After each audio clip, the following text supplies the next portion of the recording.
Obrigado. Boa noite, igreja. A graça e a paz do Senhor Jesus. Para nós é uma alegria mais uma vez estar com vocês. E dessa vez eu estou muito bem acompanhado. Na outra vez eu estava mais ou menos, né? Porque o André me acompanhava. Ele continua me acompanhando, né? Meu amigo André, irmão de muitos anos, amizade muito linda que nós temos, me acompanha. Mas hoje eu tenho a minha esposa, a pastora Adriana. Por favor, querida, fique em pé para a igreja te conhecer. Essa mulher linda e maravilhosa é minha esposa. Somos casados há 16 anos. Temos 3 filhos, 3 meninos, Murilo, Danilo e Davi, com 15, 10 e 5. E ela fala que ela tem 4 crianças em casa. Eu não sei por quê, se eu só tenho 3 filhos, né? E nós estamos por esses dias aqui na Flórida resolvendo algumas coisas particulares. Amanhã a gente já está indo embora para Miami, porque nós já temos nosso voo. Então, infelizmente, na terça-feira eu não estarei aqui com vocês. É uma pena, mas não vai faltar oportunidade para estar com vocês. Fiquei muito feliz de receber o convite do pastor para estar com vocês. Mas antes de entrar na palavra, eu quero falar sobre o final de semana que vocês vão ter aqui. Eu perguntei assim, o pastor não conhece o Bertelli? Ele falou, não. Então é o seguinte, querido, venha preparado, né, preparada, porque realmente você vai conhecer pessoas extraordinárias. Rafael vocês já conhecem, mas o Bertelli é um dos maiores profetas que nós temos lá no Brasil. Um homem tremendamente usado por Deus. Na minha vida, esse homem já foi usado inúmeras vezes, com palavras proféticas. Mas o Bertelli, ele é uma pessoa diferente do comum, do que o profeta comum. Então não pense que ele vai ser assim, né, dizer para você, vem cá, isso que te digo, eu quero profetizar para você. Talvez ele esteja aqui e ele saia correndo, né, e chega aqui na irmã, pega a irmã pelo colo, profetiza, abençoa, e ele assim, Deus usa ele dessa forma, né? Deus usa ele de formas bem diferentes. Ele é um homem assim tremendo, nós já o conhecemos há muitos anos, e eu falo para vocês que pessoas do Brasil que nós respeitamos como profeta, como o ministério do profeta. Ele não tem só o dom de profecia. Tem pessoas que têm o dom de profecia e acham que são profetas. São coisas diferentes. O Bertelli, ele é um profeta. Então, você vai ser tremendamente abençoado nesses dias aqui, eu não tenho dúvida. Não venha preocupar, não venha para cá e deixa o feijão no fogo, porque vai queimar. Entendeu? Você não vai conseguir voltar para casa no seu horário. Então, assim, já venha para cá assim, olha, estou livre, leve, solto, para Deus me pegar, me usar da maneira que for. Então, não vem preocupado com o horário que vai acabar a reunião. Está demorando muito, porque realmente vai ser uma reunião diferente esses 3 dias. Tá? Já estou preparando o seu coração, mas eu digo, vai valer a pena. Vai valer a pena você estar aqui nesses dias. Venha com fome. Porque comida terá bastante nesses dias aqui. Agora, se você não tiver com fome, querido, você vai chegar aqui e vai embora sem nada acontecer na sua vida. Você precisa vir com fome. Se você tem fome, então venha nesses dias. Traga pessoas também que estão com fome. Não traga alguém que não está com fome, porque ele vai chegar aqui e talvez vai até criticar depois. Dizer, eu fui lá, não gostei, achei estranho aquele pastor, o jeito dele falar, o jeito dele ministrar. Então, traga pessoas com fome. Eu tenho certeza que Deus vai suprir a sua fome nesses dias. Você vai ser cheio do Espírito Santo de Deus. Vai trazer um avivamento aqui para a igreja, para a sua vida. E eu tenho certeza que você, nesse final de semana, vai ser marcado a sua vida. O Bertelli até pediu para nós ficarmos mais final de semana, para estar com eles aqui também. Mas eu não posso, infelizmente, nossa passagem já estava marcada à volta. Sábado, eu tenho 2 casamentos para fazer em Curitiba, na minha igreja, um de manhã e um à noite. Então, já tinha compromissado com esses irmãos em Curitiba, e nós estaremos lá para celebrar essas 2 reuniões. Mas eu tenho certeza que você que estiver aqui vai ser tremendamente abençoado. Sua vida vai ser impactada. O Bertelli, como eu falei para vocês, Deus já usou o Bertelli de tantas formas diferentes na nossa igreja, nas reuniões que eu tive, que se eu começar a falar para você aqui, eu vou falar só do Bertelli, né? Mas, assim, situações de eu ligar para ele e ele atendeu o telefone já me dizendo a resposta daquilo que eu precisava ouvir. Só para você entender o nível do ministério do profeta, que é o Bertelli. É um homem que nós respeitamos muito. E a unção que você respeita, querido, essa unção você atrai para a sua vida. Então, quando você vê o homem de Deus, né, quando você vê o Bertelli, você respeite-o. Né, porque, com certeza, você vai ver que ele trabalha de uma forma diferente. Deus usa ele de uma forma diferente. Deus usa o Rafael de uma forma diferente, o Luiz Hermínio de uma forma diferente, o pastor Fernando de uma forma diferente, né? Um pastor Marciano de uma forma diferente. Deus, né? Ele não existe um modelo Deus para ser usado. Existe um modelo que Deus quer. Então Deus nos usa, né, de formas diferentes, e o Bertelli, ele de um jeito muito simples, Deus usa ele. Eu tenho certeza que você vai ser tremendamente abençoado. Amém? Mas essa noite, o que o Senhor, quando o pastor me convidou, né, para estar com vocês essa noite ministrando essa palavra, eu fui orar ao Senhor, buscar de Deus o que Ele gostaria que eu compartilhasse com a igreja. E eu quero que você nessa hora possa fechar os seus olhos, eu quero orar com você. Eu vou estar falando essa noite sobre confiança, sobre fé. E eu tenho certeza que essa palavra vai abençoar a sua vida, porque o Senhor colocou ela em meu coração para falar a você, com certeza porque você está precisando ouvi-la.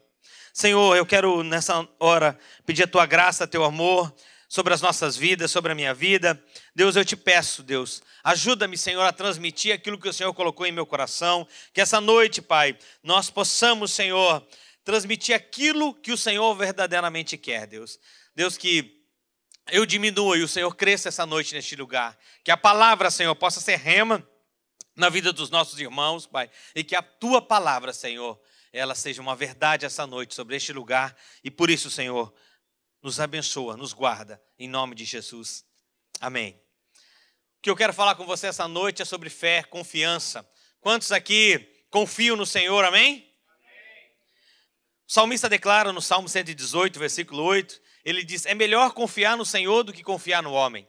O pastor estava falando aqui sobre os homens que ele tem conhecido, que buscam a felicidade em programas e outras coisas mais. Mas aqui a Bíblia diz que o melhor é confiar no Senhor do que confiar no homem, porque muitas vezes o que essas pessoas procuram é no homem, é no ser humano, né? E você nunca vai encontrar isso em pessoas, você vai encontrar somente em Deus. O salmista também declara no Salmo 118, versículo 9, é melhor confiar no Senhor do que confiar nos príncipes. E Jeremias capítulo 17, versículo 7, eu só vou citar alguns textos para você, diz: bendito o homem que confia no Senhor e cuja a confiança é no Senhor. Queridos, nós temos muitos textos da palavra de Deus onde fala onde devemos confiar no Senhor, aonde devemos colocar a nossa confiança em Cristo, aquele que morreu por mim e por você, amém? Mas a Bíblia, querido, não há promessas na Bíblia acerca de nós não termos problemas. Pelo contrário, em João capítulo 16, versículo 33, a palavra de Deus diz o quê? No mundo tereis aflições. A palavra diz que eu e você teremos aflições, né? No mundo passaremos por aflições, mas tem bom ânimo, eu venci o mundo, é a palavra. Essa palavra aflição, nós podemos traduzir ela para a ansiedade, né? Agonia, tribulação, desconforto, luta, decepção, traição. A Bíblia fala o tempo todo para nós confiarmos no Senhor, porque a Bíblia diz que sem fé é impossível agradar a Deus. Porém, muitas vezes nós achamos que só por confiar no Senhor, só por acreditar que Deus pode fazer algo por nós, que nós não vamos ter lutas, que nós vamos ter problemas e que a nossa vida vai sempre muito bem, né? E a Bíblia diz o quê? Diz ao contrário disso. E aqui é uma promessa, infelizmente é uma promessa. É uma promessa que ninguém quer que se cumpra na vida, né? Nesse mundo vai ter tribulação. Quem quer essa promessa cumpra na sua vida? Dá um amém. Tem gente que quer, né? Nem essa promessa ninguém quer que se cumpra, mas essa é uma promessa que você nem precisa correr atrás dela. Ela vem atrás de você sozinho, né? Você nem precisa ir muito atrás dela. Essa promessa aqui de tribulação, ela acaba acontecendo na nossa vida. Porém, podemos vencer por meio da fé. O único modo de você vencer a tribulação, ou a angústia, a ansiedade, o desconforto, a luta, a decepção, a traição, é por meio da fé. Em 1 João capítulo 5, versículo 4, a palavra diz: porque de todo aquele que é nascido de Deus vence o mundo, e esta é a vitória que vence o mundo, a nossa fé. Os apóstolos investiram muito tempo, preparando a igreja para lidar com as adversidades, com os problemas, com as tribulações, com as lutas, com as decepções. Muitas vezes, querido, sabe o que acontece conosco? Nós não estamos preparados para enfrentar essas tribulações. Conhecemos a Cristo, conhecemos um Deus que cura, nos salva, nos transforma, um Deus que nos ama, um Deus que nos dá vitória, um Deus que intercede por nós, um Deus que nos abençoa, mas esquecemos, muitas vezes, que esse mesmo Deus é que vai nos livrar dos inimigos que virão contra nós. E achamos que por nós estarmos em Deus, estarmos em Cristo, nós nunca vamos ter tribulação. E aí a primeira tribulação que vem contra nós, a gente desiste de caminhar com esse Deus. Ah, não, está muito difícil, eu não vou conseguir, está difícil caminhar com Cristo. E aí simplesmente abandonamos a fé. E os apóstolos aqui investiram tempo na igreja, em Atos capítulo 14, anunciando o evangelho naquela cidade para os discípulos e dizendo, para eles se fortalecer, porque eles precisavam estar firmes e permanecer firmes na fé. O texto fala que o Senhor, o nosso Salvador, aqui em Atos capítulo 14, fala que nós temos que estar firmes em Deus para vencer todas as lutas. A confiança é um ato de fé e dispensa raciocínio. Em Efésios capítulo 6, versículo 11, eu só estou na introdução para você entender aonde eu quero chegar. Em Efésios capítulo 11, do versículo 11 ao 13, diz assim: revestivos de toda a armadura de Deus, para poder ficar firmes contra as ciladas do diabo. Portanto, tomai toda a armadura de Deus, para que possais resistir no dia mau, e depois de ter vencido tudo, permanecei inabaláveis. Querido, olha só o que está na palavra de Deus. Portanto, tomai toda a armadura de Deus, para que possais resistir no dia mau. Se a palavra está dizendo que vai existir o dia mau, eu preciso estar preparado para esse dia mau. O nosso problema é que nós nunca estamos preparados para esse dia, porque achamos que esse dia nunca vai chegar em nossas vidas, o dia mau. E isso é um erro que cometemos. Temos que estar preparados. Temos que estar preparados para as bênçãos, para os milagres, para as transformações, sim, é claro. Mas temos que também estar preparados para quê? Para o dia mau. Contra o quê? Como a palavra diz aqui, contra as ciladas do diabo. O diabo, querido, é alguém, certa vez perguntaram por uma pessoa na igreja, uma mulher que ela não falava mal de ninguém, pastor. Pensa numa mulher que todas as pessoas que você ia falar com ela falava bem das pessoas. Da Seara. Ela falava bem de todas as pessoas. E aquilo incomodava alguns irmãos.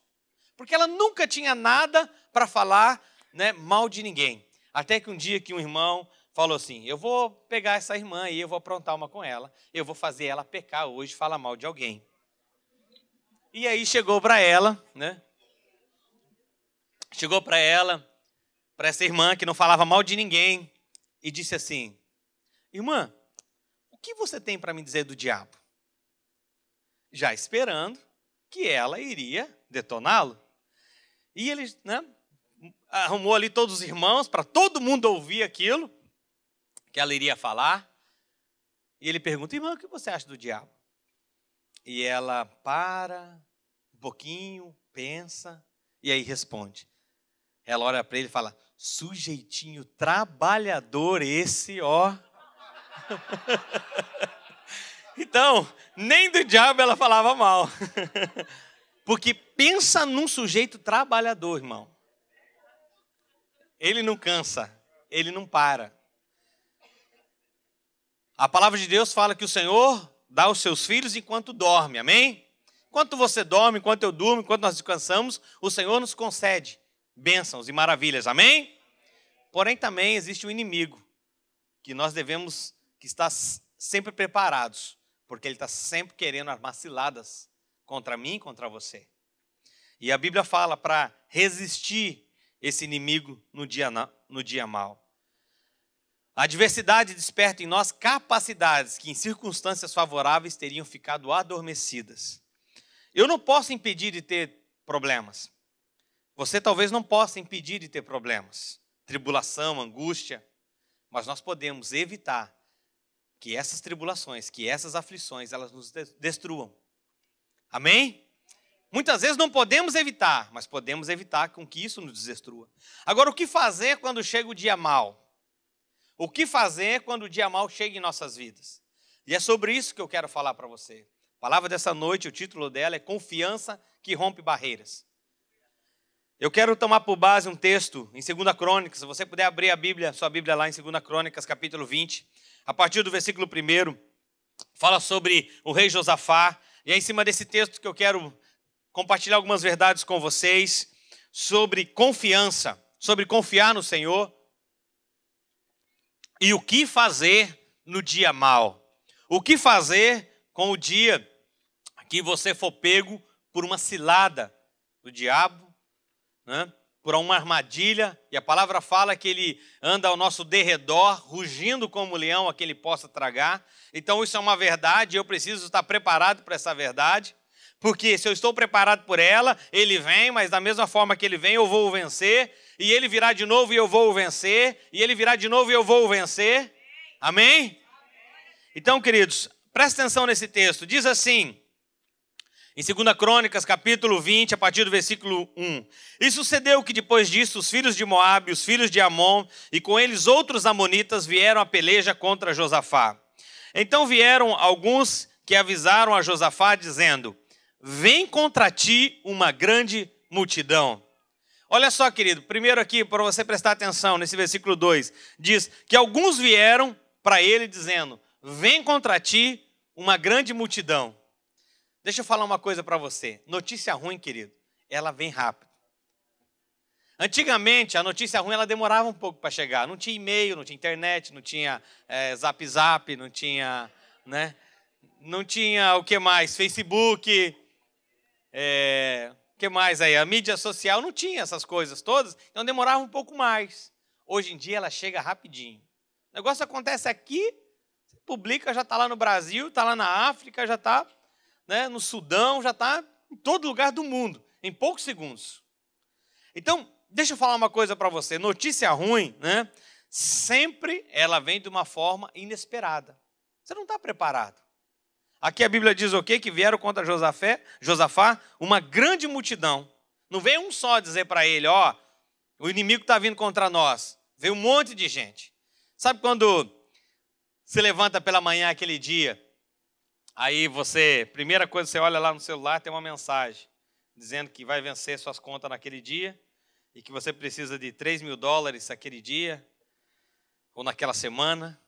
E aí você sai para o seu trabalho, aí você vai pegar o carro, está lá o pneu furado, e aí você, né, pensando na conta que você precisa cobrir, e aí você consegue trocar o pneu do carro, mas quando você troca o pneu do carro e você sai, né, para o trabalho, no caminho já recebe uma notícia ruim, e outra, infelizmente, às vezes acontece dessa forma. E nunca vem uma coisa só, foi o que aconteceu com Josafá aqui. Vem contra ti uma grande multidão. Seguindo o texto diz, da além do mar da Síria e os que já estão em Azazon. Então Josafá teve medo. Sabe, querido, esse texto aqui mostra, e se você for conhecer um pouco sobre Josafá, e vai ver que ele, um adorador, um levita, um homem, né, que Deus abençoou muito, e um homem com muito temor de Deus, porém ele é um homem que teve medo. A Bíblia diz o que aqui? Que Josafá teve medo. Esse dia, né, o medo bateu no coração dele. Você já teve um dia que você teve medo? Quem já teve medo aqui, levanta a mão. Recebeu uma notícia e aquela notícia te trouxe medo. Talvez foi a notícia dos $3.000 que você tinha que pagar naquele dia ou naquela semana. Aquilo deu medo. Eu acho que eu não vou conseguir. Talvez foi a notícia de uma enfermidade de alguém no Brasil ou alguém aqui. Ou a notícia de alguém no Brasil que está doente, um familiar, um parente, um filho, um amigo. E aquela notícia te dá medo. Foi isso que Josafá fez. Mas deixa eu falar uma palavra para você. Existe um homem ele é um homem muito de fé. Ele é eu não sei se ele é americano ou ele é inglês. Smith, você conhece ele, pastor? Smith Wigglesworth, acho que é esse. Como que é, pastor? Esse cara aí. Esse cara aí que ele está falando. De País de Gales, né? Pensa num homem de fé. Se você for ler material dele, você vai ficar enfesado, né? cheio de fé. Não vai ficar bravo não, você vai ficar cheio de fé. Porque realmente você vê esse homem assim, da maneira como que ele, né, age por fé. E ele tem uma frase no livro dele que diz que o medo contempla e a fé, ela age. O medo contempla, a fé age. Seguindo aqui o texto diz assim: e pôs a buscar o Senhor e apregou o jejum a todo Judá. E também se ajuntou para pedir socorro ao Senhor. Querido, olha o estado que esse homem estava. Ele estava primeiro com medo, porque a notícia era ruim. Ficou com muito medo. E ele pediu o quê? Socorro. Você já esteve num estado desse? Você já esteve numa fase da sua vida dessa forma, pedindo socorro para Deus? Deus, me ajuda. Deus, se você não me salvar agora, eu vou morrer. Se você não fizer algo por mim agora, não tem o que ser feito. Porque as minhas forças já acabaram. Já chegou no momento desse da sua vida? Em alguma área da sua vida? Em algum momento? Você já chegou? Amém? Aqui Josafá também. A Bíblia diz que ele pediu socorro, né?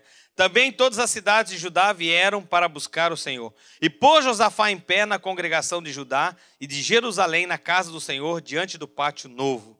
E disse: ah, Senhor, Deus de meus pais, porventura não és tu, Deus dos céus? Não és tu que dominas sobre os reinos das nações? Na tua mão há força e poder, e não há quem possa te resistir. Porventura, ó nosso Deus, não lançaste fora os moradores dessa terra diante do povo de Israel e não deste para sempre aos descendentes de Abraão? Para comigo aqui e escuta o que eu vou lhe dizer. Olha o que a palavra de Deus, né, fala que Josafá estava orando, dizendo para Deus, trazendo a lembrança de Deus de algo. Ele diz: porventura, ó Deus, não lançaste fora os moradores dessa terra diante do povo de Israel, e não deste para sempre a descendência de Abraão? Essa terra, querido, Deus já havia dado para aquele povo.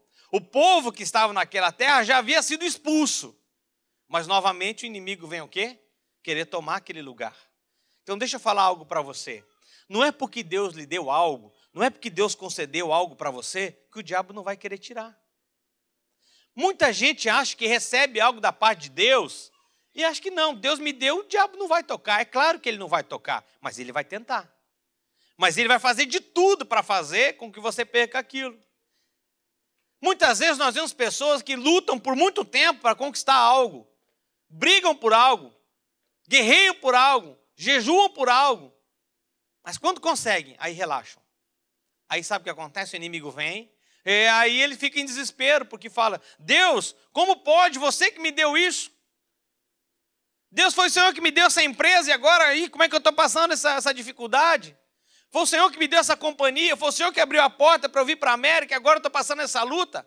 Ué, querido, Deus fez uma parte, mas agora nós precisamos fazer a nossa, de lutar por isso, de defender isso. Como Josafá aqui, o que ele tentou, ele estava dizendo, lembrando a Deus, dizendo: Senhor, essa terra aqui, o Senhor prometeu para nós. Sabe, tem gente que começa a passar luta no casamento, na família, e esquece que você orou para conhecer alguém para você casar, você orou para conhecer o marido que você tem, você orou para conhecer a esposa que você tem, você pediu algo para Deus, agora está passando por uma luta no casamento, e fala assim: mas foi Deus que me deu, foi Deus que me deu essa casa, foi Deus que me deu esse carro, foi Deus que me deu isso. Mesmo assim, querido, o diabo sempre vai querer tirar, vai querer tocar naquilo que Deus nos dá. Porque essa é a forma dele agir. Como eu falei para você, pensa num sujeito trabalhador. O projeto que vocês estão fazendo de trabalhar com, né, os pobres, com os necessitados, e isso é mandamento bíblico. O apóstolo Paulo escreve aos irmãos em Gálatas, dizendo, né, várias instruções, várias instruções, se eu não me engano é Gálatas capítulo 10 ou 9, ele fala sobre isso, dando várias instruções, e no final ele diz: mas não esqueçam dos pobres, não esqueçam dos necessitados, não esqueçam dos pobres. Então, o que vocês estão fazendo é lindo, maravilhoso, o que os jovens estão fazendo, e eu, né, quero aqui forçar isso, que não seja só os jovens, que possam muito mais pessoas se envolver. Isso não é um trabalho só dos jovens, é um trabalho de todo ser humano, de todo cristão, né, fazer o bem a outra pessoa. Mas, por exemplo, não é porque eles estão fazendo que eles não vão encontrar luta. Que hora não vai aparecer um endemoniado lá, querendo brigar com vocês, xingando vocês. Não é hora que, às vezes, até a polícia talvez chegue lá e fale para vocês sair de lá. E eles vão pensar, poxa, mas nós estamos fazendo algo para Deus. Deus abriu essa porta aqui e mesmo assim estamos enfrentando luta. Vai enfrentar. Mas não desista. Não desista, não retrocede. A Bíblia fala que Deus não se agrada daquele que lança a mão do arado e olha para trás. Então, luta sempre vamos enfrentar, mas não vamos desistir. E aqui a Bíblia diz o quê? Que Josafá, ele lembra que mesmo algo, né, que Deus já havia dado, o inimigo estava querendo tirar deles. E ele lembrou. Então eu quero dizer isso para você também. Mesmo algo que Deus lhe deu, o diabo vai querer tirar de você, vai querer tocar na sua vida, vai querer tomar isso de você. Querido, e você vai precisar lutar. Você vai precisar guerrear sobre isso. Por quê? Senão o inimigo vai prevalecer sobre você. E aí aquilo que era uma promessa, talvez na sua vida, aquilo vai virar um desgosto. Porque você tinha certeza que Deus tinha algo para você, e Deus também tinha, porém você não soube cultivar, não soube cuidar, não soube defender aquilo que ele havia lhe dado. E diz assim o texto, e habitaram nela e edificaram nela um santuário ao nome dizendo, se algum mal nos sobrevier, espada, juízo, peste ou fome, nós nos apresentaremos diante desta casa, diante de ti, pois o teu nome está nessa casa, e clamaremos a ti a nossa angústia, e tu ouvirás e nos livrarás. Aqui ele continua, né, o quê? Falando com Deus, ele continua orando, falando com o Senhor. Sabe, querido, porque esse é um primeiro segredo que nós precisamos entender. Lutas virão, mas nós precisamos ir para Deus.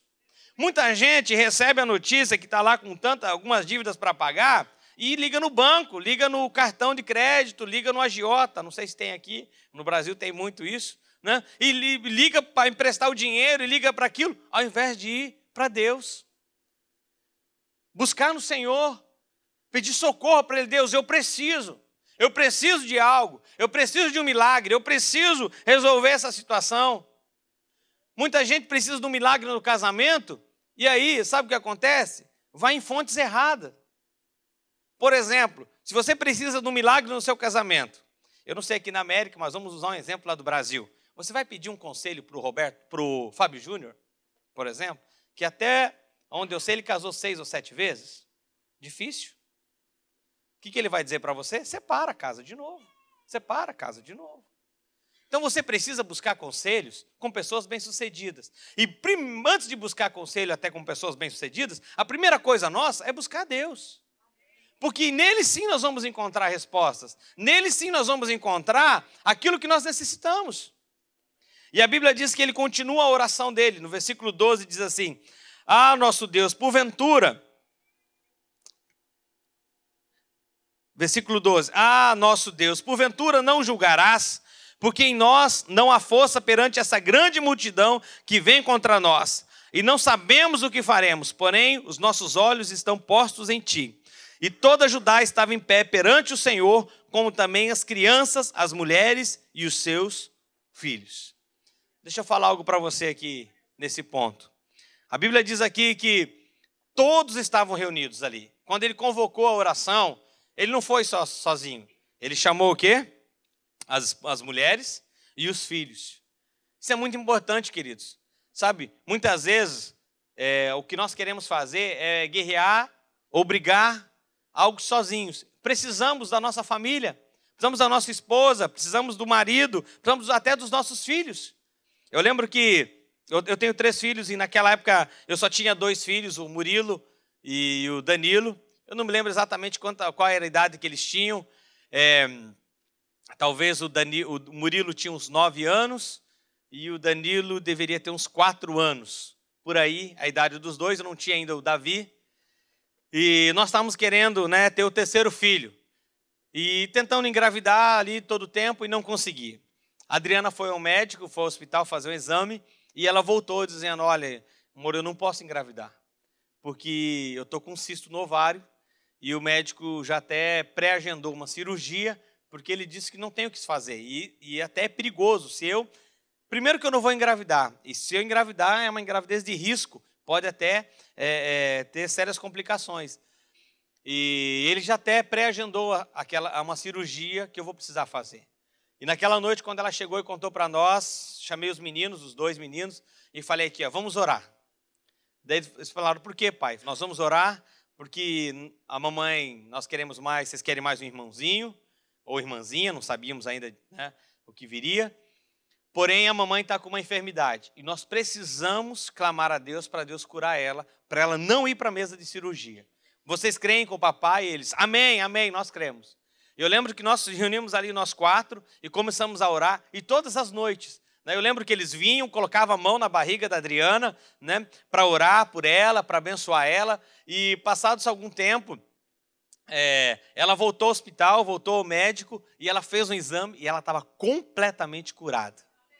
Aquele cisto havia ido embora, e hoje no final da reunião aqui nós vamos orar, nós vamos clamar a Deus. Mulheres, você que está aqui essa noite com uma enfermidade, eu tenho certeza que Deus vai operar na sua vida essa noite e vai derramar um milagre sobre a sua vida, sobre o seu corpo. Nós temos visto isso em muitas reuniões, Deus fazer milagres e maravilhas na vida das irmãs, as curando.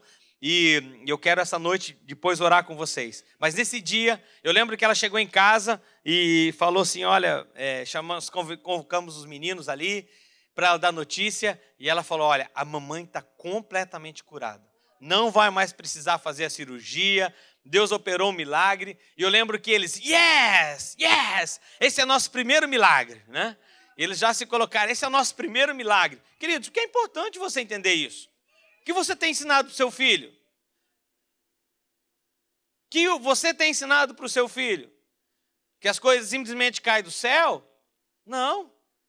Precisamos ensinar oração, jejum, que crê em Deus, que Deus está à nossa frente, que Deus está conduzindo a nossa família, que nós confiamos no Senhor, que ainda que um exército se levante contra nós, nós não vamos se abalar, porque Deus está conosco. Então precisamos convocar a nossa família. Os filhos, que idade tem seu filho? Eu lembro que o Murilo, meu filho, muitas vezes, querido, nós não damos valor ao que um filho fala, ao que uma criança fala.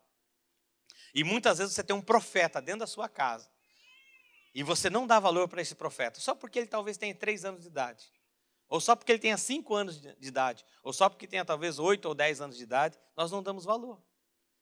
Mas Deus usa quem Ele quer e da forma que Ele quer. Eu lembro que nós estávamos passando um momento muito crítico na nossa vida. O Murilo, nosso filho, talvez tinha de 2 ou para 3 anos. E nós estávamos sem carro, passando uma pindaíba, né? Danada lá no Brasil, dificuldades financeiras. E não tinha nem como comprar um carro. E precisávamos muito de um carro para a gente ir para a igreja e fazer as nossas coisas.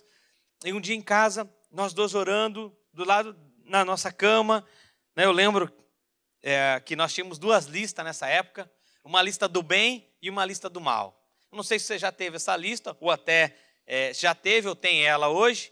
Qual que é a lista do bem? A lista do bem é as promessas de Deus, que Deus ia nos abençoar, nos prosperar, que Deus ia restaurar a nossa família, casamento, as nossas empresas, que nós seríamos empresários, pessoas bem-sucedidas. Essa é a lista do bem. A lista do mal, querida, era as nossas dívidas, nossas contas, cheque sem fundo, empréstimo, pessoas que nós tínhamos que pagar. Essa era a lista do mal. Então nós tínhamos essas 2 listas. Eu não sei se você tem ou já teve. E nós colocávamos as 2 listas ali, a do bem e do mal. Né? E todas as noites nós orávamos por elas, né, dizendo, Senhor, e eu e minha esposa, colocávamos ali as mãos e começávamos a orar, chamando a existência aquelas promessas que Deus tinha para nós. E ele fazia isso também, dobrava o joelho e ficava do lado da cama ali com a gente. E um dia eu lembro que a gente terminou a oração, ele falou assim, acabou a oração, ele simplesmente soltou algo dizendo, Deus, dá um carro para o meu pai. Quando ele falou aquilo, eu olhei para a Adriana e falei, você contou alguma coisa para ele? Nós estávamos orando sobre aquilo, mas nós não tínhamos orado naquela hora sobre o carro. Eu falei, você falou alguma coisa para ele, que nós estamos precisando muito de um carro? Ela, não, eu não conversei nada.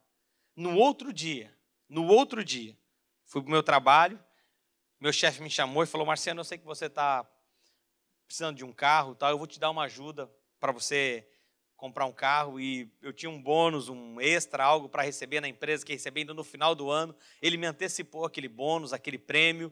E naquela semana, realmente Deus abriu uma porta sobrenatural e nós conseguimos comprar nosso carro. Um profeta que nós tínhamos dentro da nossa casa. Só que muitas vezes, sabe o que acontece conosco?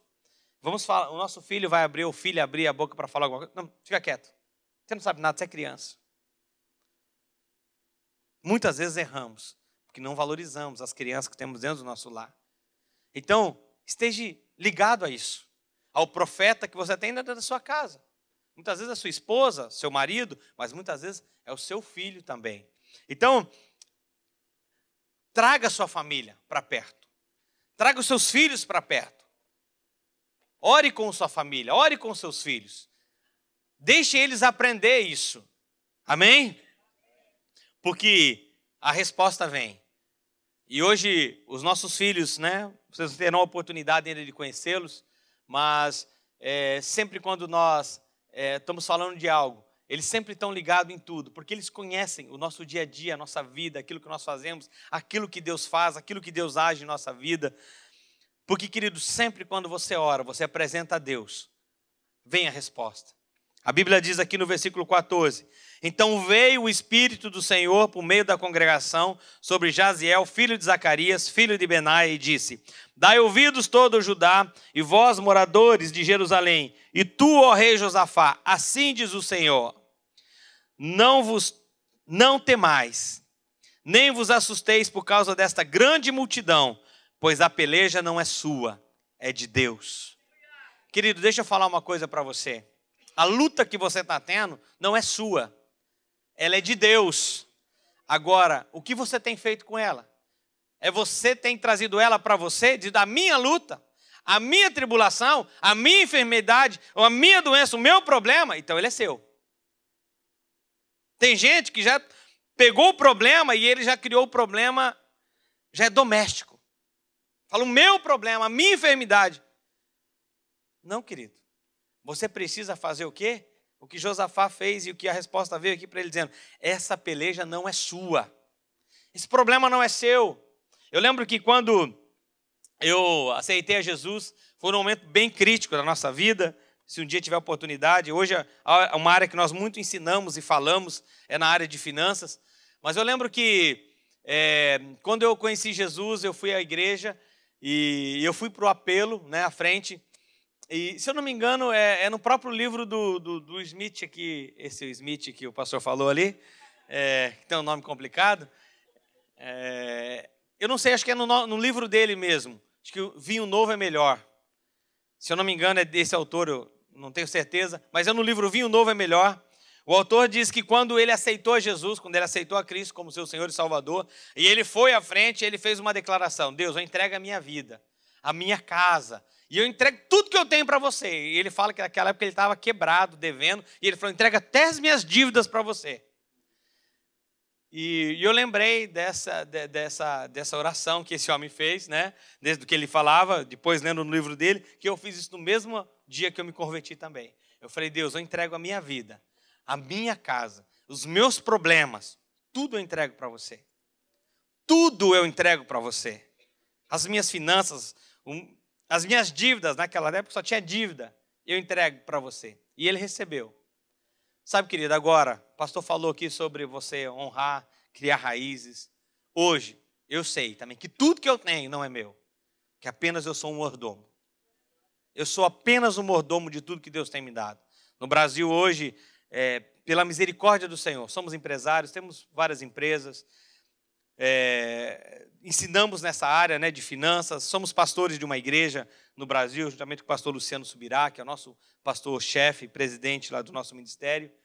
Mas eu sei, né, tudo o que nós temos também é do Senhor. Porque um dia, quando eu não tinha nada, eu entreguei. Se hoje eu tenho alguma coisa, eu continuo não tendo nada, eu sou apenas um mordomo. Então, sabe, querido, deixa eu dizer uma coisa para você, que o Senhor me ensinou logo no início da minha conversão. Ele nunca agiu na minha necessidade. Ele nunca vai agir na tua necessidade, você sabia disso? Ele vai agir na tua fidelidade. Se você é fiel, ele vai agir. Só uma necessidade, Deus não vai agir. Ele não age na nossa necessidade. E tem pessoas que Deus me dá, eu preciso, Deus me dá, eu preciso, Deus me dá, eu preciso.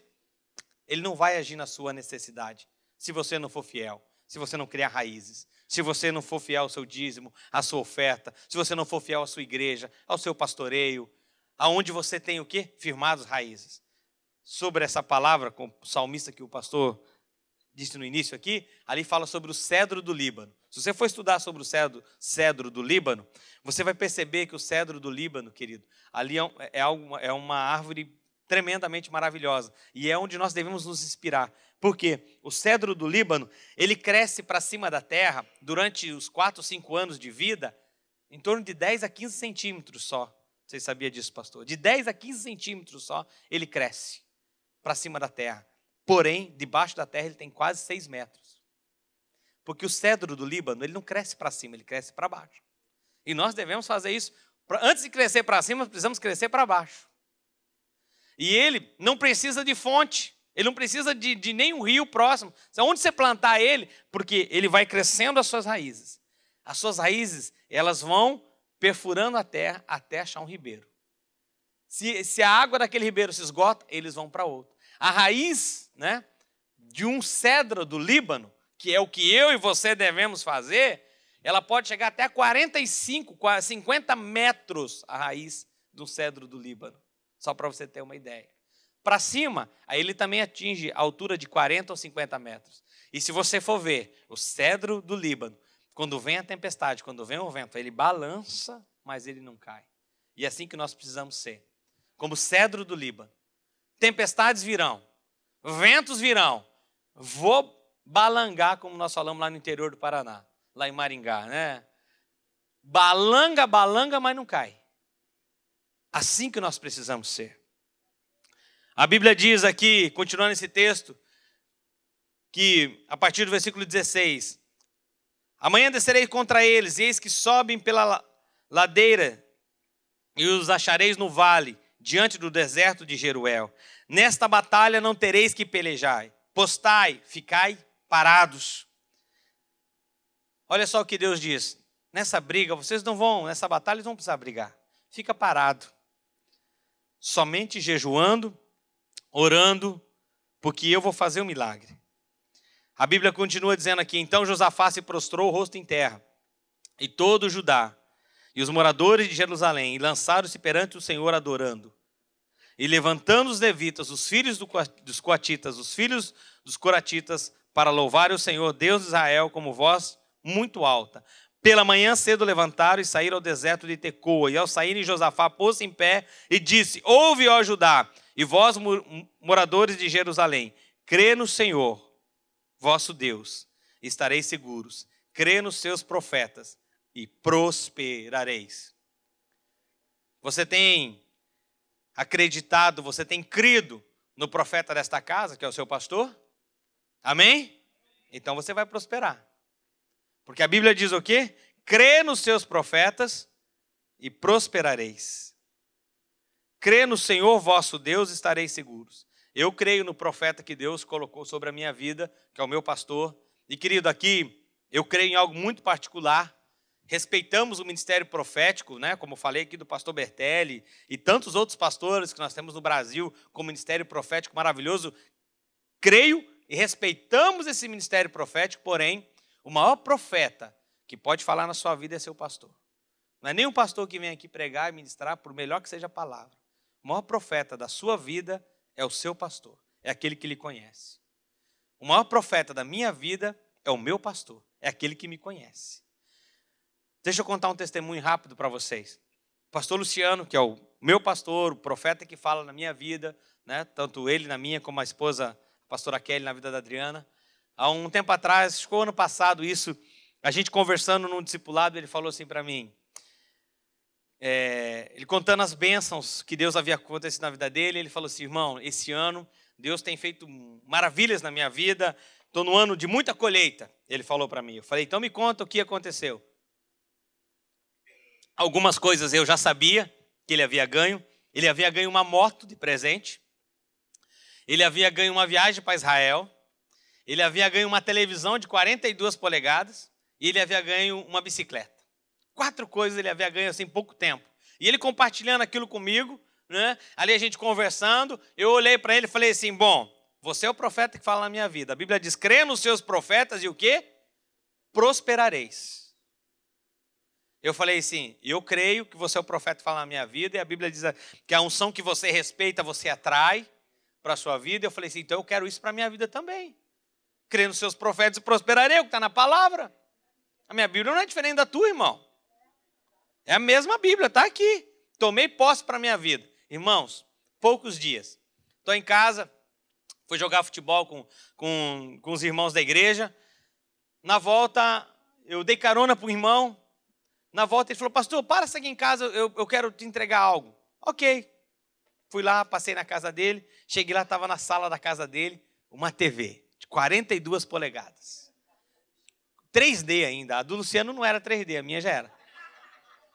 3D, com óculos e tudo. Falou, um presente para você. Eu falei, ô glória, a promessa. Crê nos seus profetas e prosperareis. E recebi a TV e fui embora.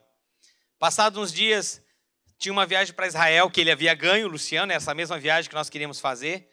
Eu cheguei em casa e mostrei o folder para minha esposa da viagem. Fiz assim para ela, querida, você quer ir para Israel? Daí balancei o folder. Ela falou assim, eu quero, você sabe que é o nosso sonho, nosso desejo ir para Israel. Eu falei, então ora. Ora que nós precisamos de um milagre, só um milagre para a gente ir para Israel. Não podemos nesse momento. E ela, mulher de fé, falou assim, amém. E começamos a orar. Eu acho que foi mais um mês e pouquinho, nós ganhamos a nossa viagem para Israel. Ganhamos a viagem para Israel. Passado mais uns dias, eu estou numa conferência de pastores do MDA e liga um irmão para mim. Pastor, você está em casa? Eu falei, não, queridão, eu estou numa conferência de pastores aqui e tal. E ele falou assim, olha, é que eu tenho um presente para lhe dar. Eu falei, faz o seguinte, passa e deixa lá na portaria de casa, então. Ele falou, tenho algo para lhe deixar para você. Como que eu faço? Eu falei, passa e deixa na portaria da minha casa. Ele falou, é um pouco grande, não tem como. Eu preciso que você tenha alguém lá. Eu falei, faz o seguinte, a secretária do lar está em casa, ela abre lá o portão para você, né? Eu vou avisar na portaria que você vai lá, e você deixa lá para mim na garagem. Ok. Continuei o dia todo naquela conferência de pastores, à tarde eu chego em casa. O que tem lá na garagem da minha casa? Uma moto. Uma novinha, 2011, 1.500 quilômetros rodados só. A moto cara, irmãos, né? É de lá que eu comprei aquele tênis laranja, viu, André? Que você fica falando, por que eu tenho um tênis laranja? Eu comprei um tênis laranja quando eu vim aqui na América, um tênis laranja, e ele fica falando que o meu tênis é ridículo. Mas o meu tênis é que eu comprei para combinar com a moto, que a moto que eu ganhei era laranja, então eu tinha que combinar. Aí eu falo que só está faltando a bicicleta, né? E esses dias o Luciano me contou, eu estava falando com ele, ele falou, pois é, e a bicicleta roubaram, a bicicleta dele. Então eu falei assim, então... Ele contou a bicicleta dele roubaram. Eu falei assim, só está faltando a bicicleta. E ele disse que a bicicleta dele roubaram. Mas, querido, isso é uma verdade. A unção que você respeita é essa unção que você atrai para a sua vida. Por isso que eu digo, respeita o ministério profético, respeita os profetas que são do Brasil. E aqui eu conheço o pastor Deni Bonilha, não sei se você já teve o prazer de conhecer, que são aqui da Flórida também. Eles estiveram conosco agora, Deni e Gisele Bonilha. Eles fizeram uma escola profética na nossa igreja agora, nesse final de semana. E são aqui da Flórida. Eles moram aqui numa cidade chamada Júpiter. Meio familiar, né? Marciano, Júpiter. Aqui em Júpiter eles moram. Pensa nos profetas dessa nação, tremendamente usados por Deus. Eu respeito e os abençoo, né? E recebo aquilo que eles têm para a minha vida. Porém, o maior profeta que fala na minha vida é o meu pastor. Isso deve ser na sua vida também. O maior profeta que fala na sua vida é o seu pastor, da sua igreja. E não o profeta da rádio, da televisão, e do jornal, e do Facebook, enfim, etc. Parando aqui, vamos continuar aqui, que eu quero concluir. Aconselhou o povo e ordenou que cantassem ao Senhor. A Bíblia fala que eles começaram a cantar. Eles começaram a adorar o Senhor.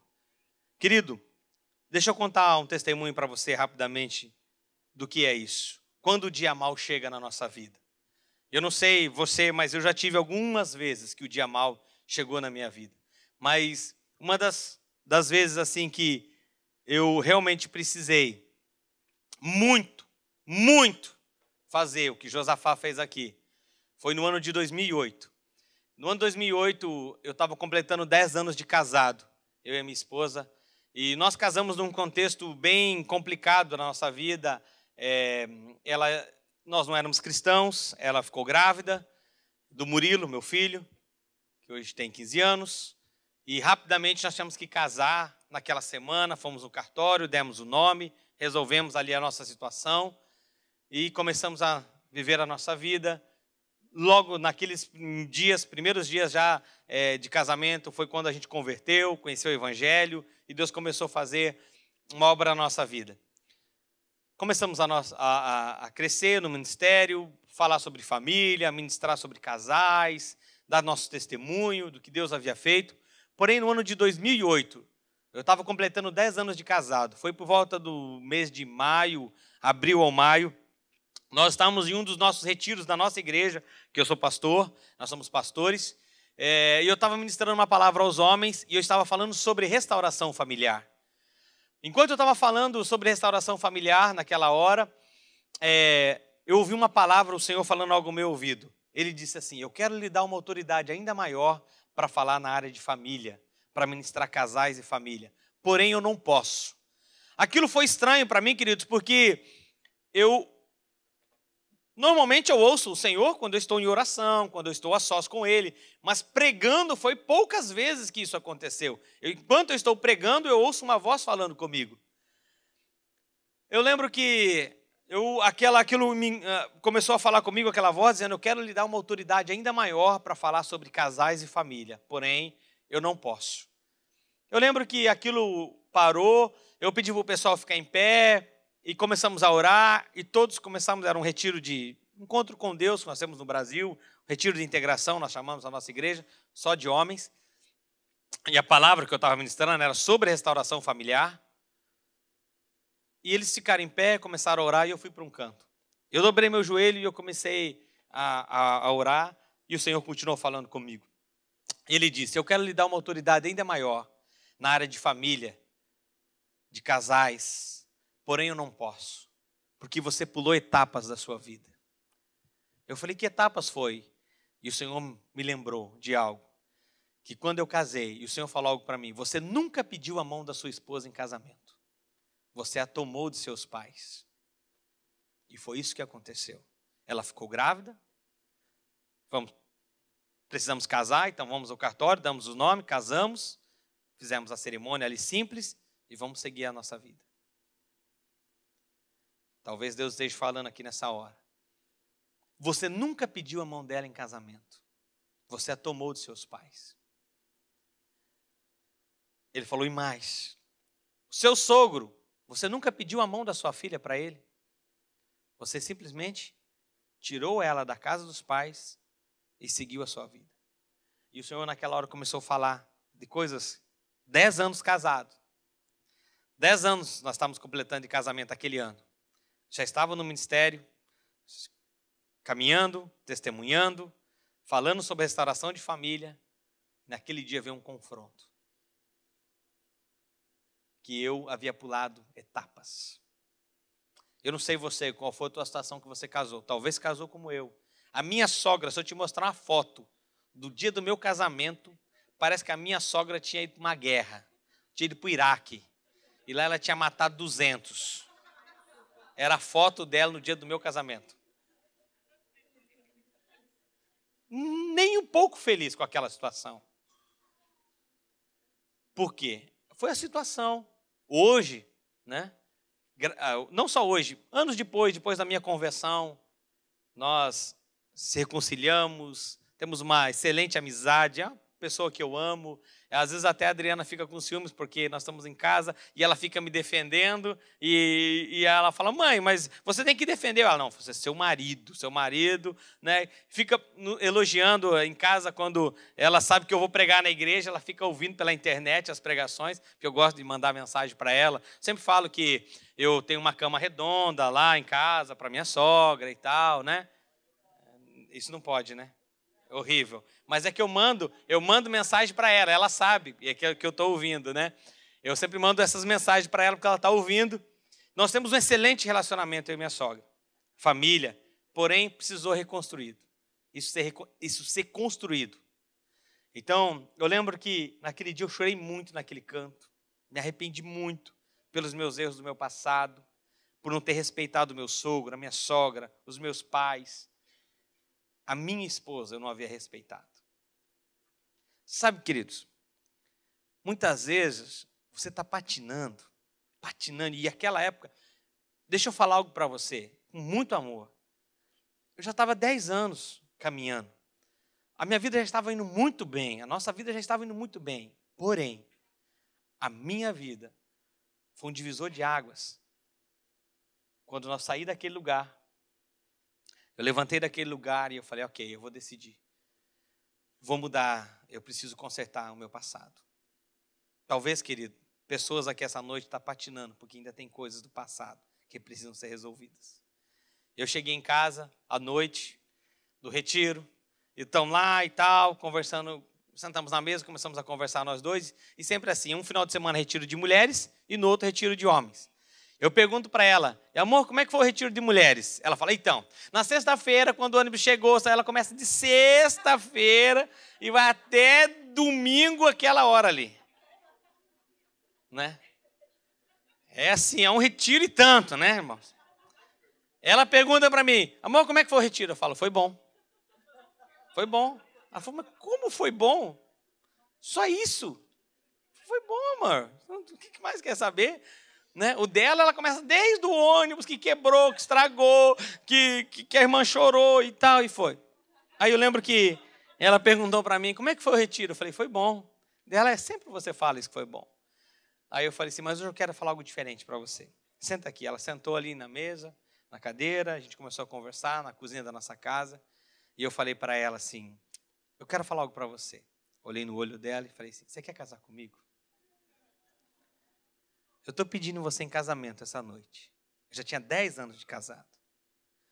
E ela tomou um susto inicialmente, porque ela sabe que eu sou muito brincalhão, né? Achou que, você está brincando? Eu falei, não, eu estou falando sério. Agora é sério. Você quer casar comigo? E existe o lado dela, que um dia, numa oportunidade, se ela tiver, ela vai contar para as irmãs aqui da igreja, porque foram 10 anos também que ela tentando falar isso para mim. Amor, vamos casar, vamos fazer um casamento e tal. Para quê? Eu falava para ela, nós já casamos. Amor, vamos fazer uma festa, eu queria entrar de vestido na igreja e tal, fazer um lugar bem bonito, tirar fotos. A gente não tem que falar para quê? É só para encher a barriga dos outros, festa. Não precisa. Falava assim, e aí outro ano, amor, o que você acha? E eu falava assim para ela, o que você acha de eu reformar a cozinha da nossa casa com esse dinheiro que nós vamos pagar essa festa? Então, assim, ela nunca me convencia disso. E eu vou deixar um dia para ela contar essa parte de como ela fez para chegar nesse dia, de Deus falar comigo e me convencer. Eu vou guardar essa surpresa para uma outra hora e ela contar isso a vocês. Mas naquele dia ela falou, ok, eu aceito casar com você. Você é um gato lindo, maravilhoso. Né? E eu falei, então vamos lá. No outro dia, procurei meu pastor Luciano e a pastora Kelly. Falei, pastor, é o seguinte, nós queremos conversar com vocês. Deus falou comigo, contei a história para ele. Falei, nós queremos casar, eu quero que você ache isso. Ele falou, irmão, é de Deus. Está aprovado, pode marcar o dia. Eu falei, ok. Saí dali, fui para a casa do meu sogro e da minha sogra.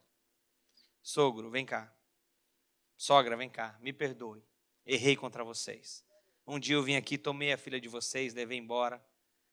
10 anos depois eu volto aqui e pedir perdão para vocês. Isso não é o plano de Deus. Isso não é o sonho de nenhuma mãe. Não é o sonho de nenhuma filha. Não é, pastor? Não é o sonho de nenhuma mãe que a filha simplesmente está grávida, vai embora. Eu falei, eu estou aqui para pedir perdão para vocês. Amém. Saí dali, fui para a casa dos meus pais. Fizemos a mesma coisa. Porém, no dia, eu vou encurtar essa história. No dia que eu estava ali orando e o Senhor falou comigo que existia algo no coração da minha esposa que precisava ser sarado também. Muito tempo nós íamos convidados para ir em festa de casamento, ela não queria ir. Ela falava, eu não quero ir. Eu não estou afim. E eu não sabia o porquê. E naquele dia o Senhor falou, existe uma frustração no coração dela por causa disso. E o Senhor começou a falar para mim assim, essa é a festa que eu quero que você faça. Naquele dia, Deus me mostrou o lugar, como seria a festa. Nós temos um lugar próximo a Curitiba, que é chamado Castelinho, Chácara do Castelinho, é um castelo. Eu não trouxe fotos, mas um dia eu vou trazer fotos para você ver. É um castelo lindo, maravilhoso. E foi lá nesse castelo que nós fizemos o nosso primeiro retiro de casais, eu e ela. E nesse dia tinha vários casamentos coletivos ali naquele lugar. E é um lugar lindo, maravilhoso, no jardim, cadeiras brancas, naquele gramado verde, lindo, tal. Ela saindo de dentro do castelo, os nossos filhos trazendo as alianças.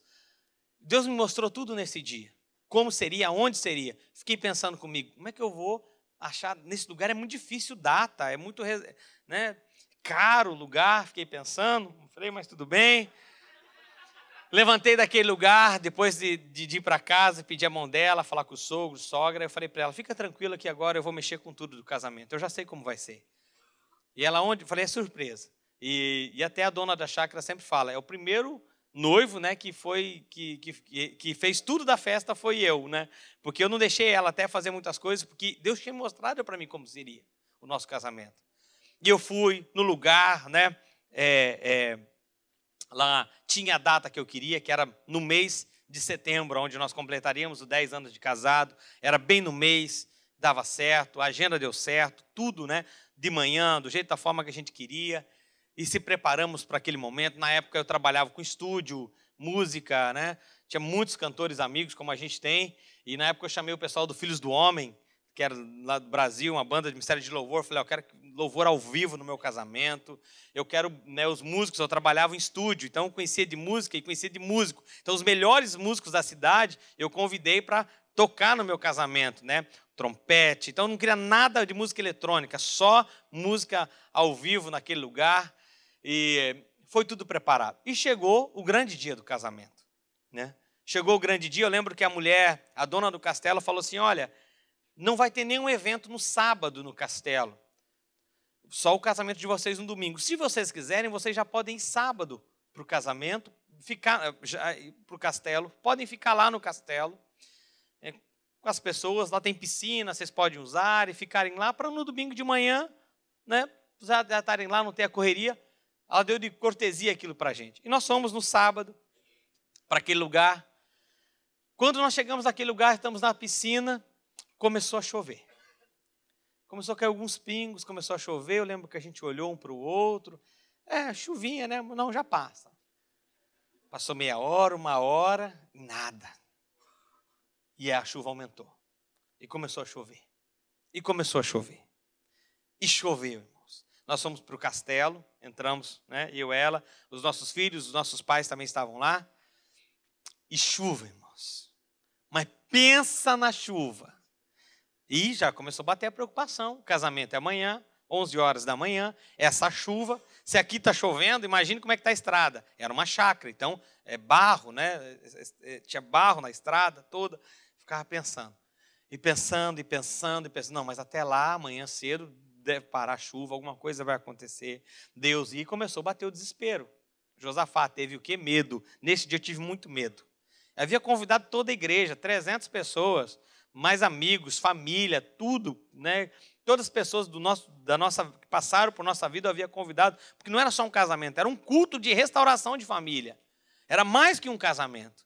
Então, né, tinha toda uma programação em cima daquilo, era para casar no jardim e tal. E eu lembro que lá, talvez umas 4 da manhã, 3 da manhã, a gente acordado ainda, aquilo chovendo. Chovendo, desespero aumentando. Eu lembro que a gente cochilou um pouco e acordamos, talvez eram umas 6h30, 7 horas da manhã. E eu olhei para ela e eu falei assim, amor, eu tive um sonho. Daí ela falou assim, o castelo a parede era muito grossa, não tem como você ouvir a chuva quando você está dentro do castelo. Literalmente é um castelo mesmo. Então, aquelas paredes assim, uma grossura enorme, não tem como você ver o barulho que está acontecendo lá fora. E eu falei para ela assim, eu tive um sonho. Eu sonhei que eu abri aquela janela do castelo e tinha um raio de sol, assim, coisa mais linda lá fora. E ela falou assim, Eu também, eu sonhei que estava um sol lindo lá fora. Eu falei, então vamos lá. E saímos correndo nós dois, tipo 6h30, 7 horas da manhã, e abrimos a janela. Adivinha o que tinha lá fora? Chuva, irmãos. Aí pensa na chuva. Aí muita chuva, não era pouca chuva. Eu lembro que eu olhei para ela, né, com aquela cara de triste. E eu falei, eu não consigo mais dormir. E ficamos ali, daí já deu 7 da manhã, começou a chegar as pessoas que iriam, maquiadora, pessoal que ia arrumar o lugar, do som e tal. A irmã, a Débora, que é uma irmã da igreja, que era a cerimonial do casamento, ela chegou, e aí, Marciano, o que nós vamos fazer? Eu falei, não sei ainda o que nós vamos fazer. Isso já era 8 horas da manhã, quando deu uma trégua, a chuva parou de chover, aquela chuva torrencial, e ficou só uma garoa fina. A maquiadora chegou, já começou a arrumar a Adriana, tal, com o vestido, aquela coisa toda. Eu lembro que ela ficou lá dentro do castelo, e hora eu vinha para olhar a carinha dela, ela chorando, porque aquilo estava tudo alagado, tudo alagado. Água para tudo quanto é lugar naquele lugar. E o casamento ia ser no jardim. As cadeiras brancas na grama verde, né? Ela ia sair de dentro do castelo, e aquilo estava tudo alagado para fora. E eu lembro que eu olhava para ela, e ela chorava, e eu queria me manter forte ali naquela hora, eu não chorava ali com ela. E a maquiadora, né, maquiava ela, mas de repente ela estava toda, né, tinha que maquiar de novo. E a Débora, que era a irmã, e aí o que a gente faz? Eu falei, não tem o que fazer. Nós vamos ter que fazer no templo mesmo, que lá tem uma capela. E eu falei, nós vamos ter que fazer na capela o casamento. Mas não era o que Deus tinha mostrado para mim, não era o que eu queria também, e não era o que Deus havia falado comigo. E ela falou assim, mas como vai fazer na capela? Você falou que não precisava limpar, e eu via falar, a mulher falou, vocês querem que eu deixe de segundo plano a capela? Eu falava, não precisa, nós não vamos usar a capela. E aí ela falou, e agora, o que faz? Eu falei assim, então nós vamos ter que ir lá para aquela capela e ver, e eu quero ir lá e dar uma olhada, como a gente vai fazer a decoração. E queridos, quando eu saí do castelo para ir até essa capela, era algo longo, talvez dava aí uns 600, 700 metros, eu saí daquele lugar, caminhando para a capela, porque lá eu ia dizer sobre a decoração. Eu lembro que naquele caminho, talvez esses 500 metros foram os 500 metros mais longos da minha vida e mais tenebrosos da minha vida. Porque eu saí daquele castelo e eu comecei a lembrar do que Deus havia falado para mim, do que Deus havia prometido para mim, do que Deus havia mostrado para mim, de tudo. E eu saí, e esse foi o dia mau. E eu saí daquele lugar, e eu estou andando, passando por aquele lugar, encharcado, pisando naquela lodo de água que tinha. O casamento era às 11, isso era 8h30 já da manhã, 8 horas. Naquela hora, uma voz veio do meu lado, cavernosa, não precisou para descobrir que aquela voz era do diabo. E ele veio dizendo, cadê o teu Deus? Cadê o Deus que você tanto prega? Cadê o Deus que você tanto fala? Que Ele cura, transforma? O Deus de milagres, o Deus que te abençoa? O Deus que intercede por você, cadê o teu Deus? E eu caminhando e aquela voz falando, Ele te abandonou. Ele esqueceu de você. Está vendo? Satanás, vim aqui e fiz toda essa bagunça. Estraguei tudo que tinha para fazer nessa festa sua, eu estraguei. Por quê? Porque você não é de nada. O seu Deus não é de nada. Queridos, e eu confesso a vocês que aquela voz, ela foi crescendo. E aquilo foi tomando conta de mim. A ponto de eu dizer, realmente Deus me abandonou. Realmente Deus esqueceu de mim. Tudo aquilo que o Senhor falou comigo era uma mentira, era um engano, era uma voz do coração enganosa. E eu lembro que eu fui chorando muito. Entrei naquele templo, naquela capela, e naquela hora eu desabei. Até então eu não tinha chorado para mostrar para a Adriana que eu estava forte. Eu desabei a chorar naquele lugar. Eu só pedi para as mulheres, olha, limpem tudo, coloquem as cadeiras aqui, façam um corredor do jeito que vocês acharem melhor. E eu lembro que a capela tinha uma marquise alta, assim onde era o púlpito. Eu sentei naquele lugar e eu comecei a chorar. A chorar ali de uma forma assim, muito forte. Porque realmente aquele dia eu achei que Deus havia me abandonado. Realmente eu achei que aquele dia Deus não existia. Que eu pregava um Deus de mentira. Que tudo que eu pregava estava indo por água abaixo. Porque o diabo estava falando aquilo ao meu ouvido. Sabe, querido, é muitas vezes que acontece isso conosco. Estamos passando por uma luta e nós entregamos para aquilo. O diabo vem e diz, você não é de nada. Não vai dar certo, teu casamento está quebrado, está falido. Você não vai mudar. Seu marido não vai mudar, sua esposa não vai mudar. A situação não vai mudar, suas finanças não vai mudar. Sabe o que você faz? Você acredita nele. Mas, querido, a palavra fala que ele é o quê? O pai da mentira. Ele é mentiroso. Então, tudo que ele diz a seu respeito é mentira. E naquela hora eu comecei a chorar e eu fiz um desabafo para Deus. Falei, Deus, você me abandonou. Você me deixou. E enquanto eu fazia essa oração, o Senhor falou ao meu coração. Meu filho, eu nunca te deixei. Eu nunca te abandonei. Eu falei, Senhor, mas olha lá fora. Tudo alagado, tudo cheio d'água, aquilo não tem como, já são quase 9 da manhã agora. E o casamento é às 11. Não vai dar nem tempo de arrumar esse salão, quanto mais lá fora. E o Senhor falou para mim assim, eu sou teu pai e você é meu filho. Não temas, porque eu estou contigo. E eu quero dizer essa palavra para você. Eu queria convidar o pessoal do louvor aqui à frente, já para ir se preparando. E ele falou assim, não temas, eu estou contigo. E essa é a palavra que eu quero dar a você. Não temas. O que você está passando, não temas. Eu estou contigo. Eu lembro que ele falou assim para mim, saia para fora. E eu saí. No que eu saí, que eu abri a porta daquele templo, e eu olhei, no meio das nuvens, eu vi somente um raio de sol. Exatamente como eu vi no sonho. E eu olhei para a cerimonial do casamento e falei, para tudo. Não arruma mais nada aqui. Pode arrumar tudo lá fora. Ela falou, o quê? Eu falei, pode arrumar tudo lá fora. O casamento vai ser lá fora. A cerimônia vai ser lá fora. Do jeito que Deus falou, é do jeito que Deus vai fazer.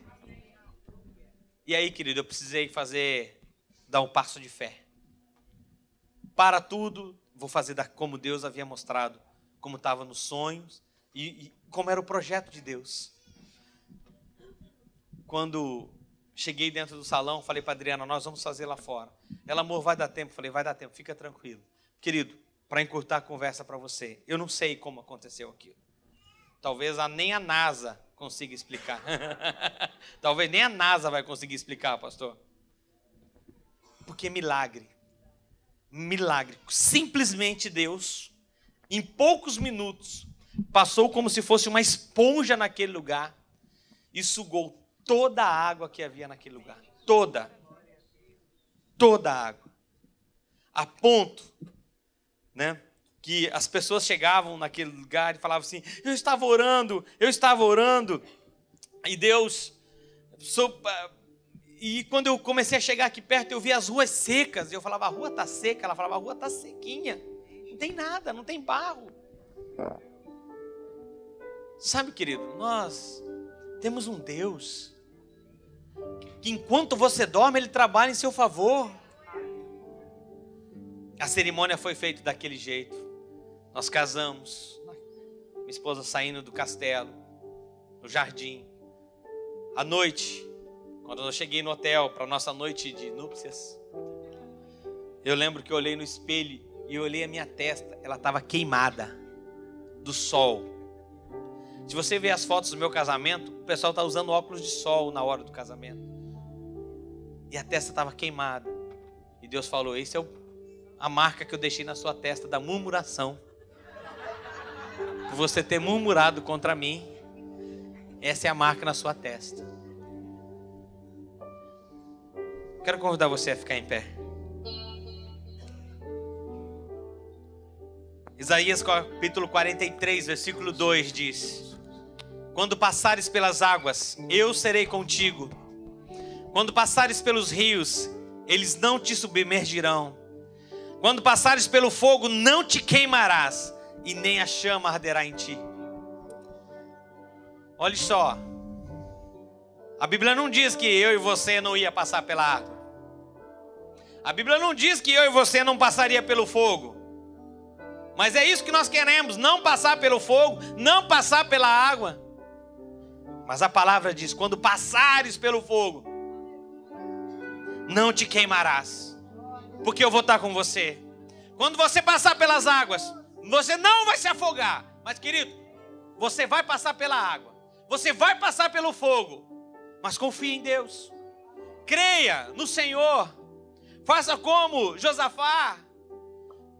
Faça jejum, oração, cânticos. Comece a adorar a Deus. Em meio à tribulação, coloque um CD no seu carro. Coloque um CD ali de adoração e comece a adorar a Deus. Eu te amo, eu te louvo, eu te bendigo o teu santo e maravilhoso nome, porque o Senhor me curou, pagou um alto preço por mim. Sabe, querido, cantar quando tudo vai bem é maravilhoso, mas cantar quando você não tem nada no banco, quando você está com a tua conta zerada, quando você tem um diagnóstico médico dizendo que você está enfermo, que você vai morrer, aí não é fácil cantar. Agora, quando você recebe uma promoção, quando o teu green card chegar, aí você vai querer sambar, vai querer dançar, vai querer pular. Faça isso antes dele chegar na sua mão. Algo que precisamos entender é que se você está neste lugar, nessa terra, nesse país, porque Deus te trouxe até aqui, Ele vai cuidar de você o tempo todo. Agora, você tem andado nos caminhos desse Deus? Você tem colocado as suas raízes em um lugar? Tem deixado Deus trabalhar na sua vida? Ou simplesmente você tem andado como você quer? Tem vindo à igreja ao domingo, carregado a bateria. Pastor, que palavra boa, carreguei a bateria. Agora vai durar uma semana. Aí semana que vem, se a bateria ainda tem um pouquinho, não precisa vir, né, pastor, domingo? Se tem um pouquinho de bateria, não precisa. Vou deixar para o outro domingo. Aí quando a bateria acaba, aí você chega assim: pastor do céu, estou morrendo.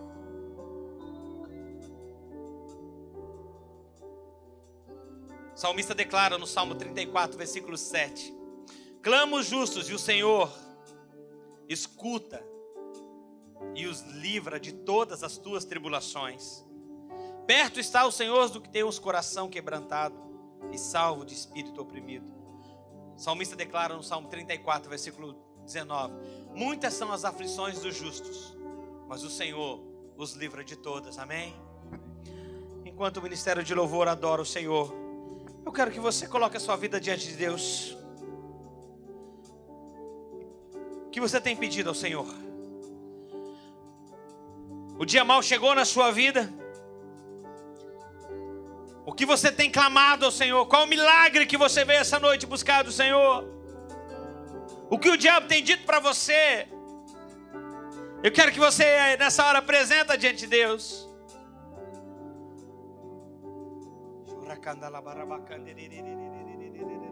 Quão grande é o meu Deus, cantarei quão grande é o meu Deus, e todos hão de ver quão grande é o meu Deus,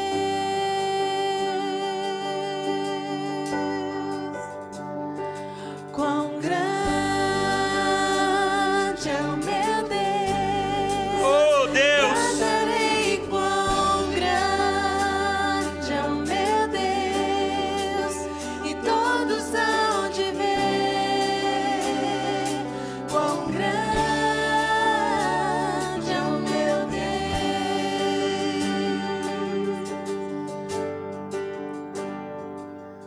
Com esplendor de um rei, em majestade e luz, faz a terra se alegrar, faz a terra se alegrar. Ele é a própria luz, e as trevas vão fugir, tremer com sua voz, tremer com sua voz. Quão grande é o meu Deus,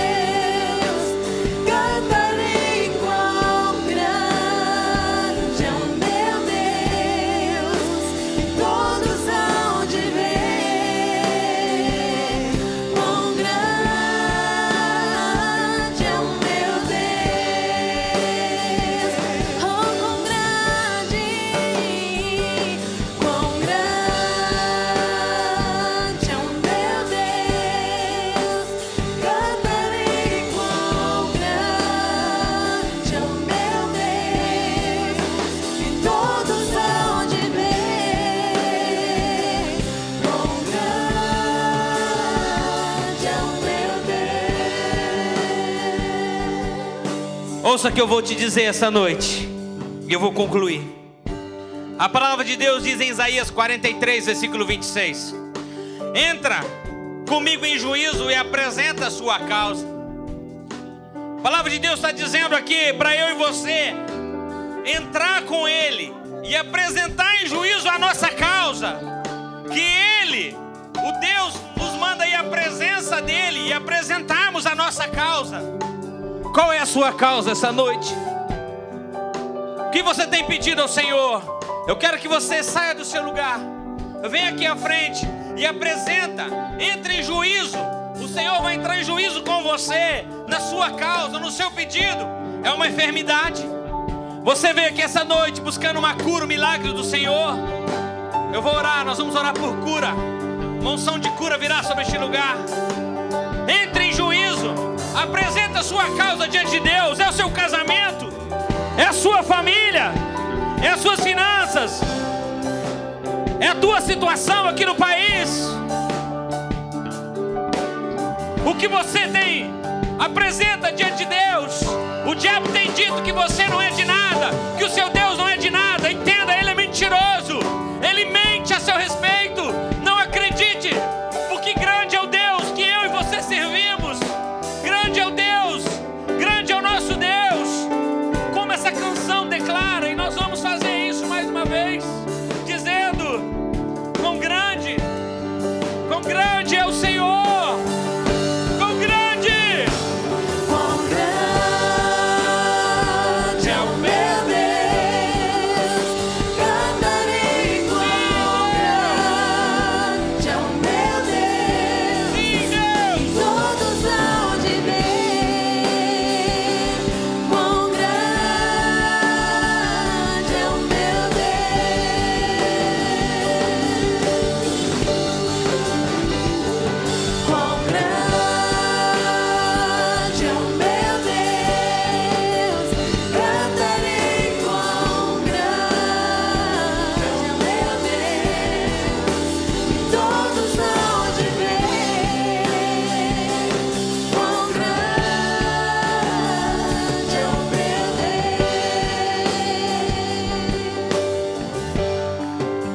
Entenda algo, querido.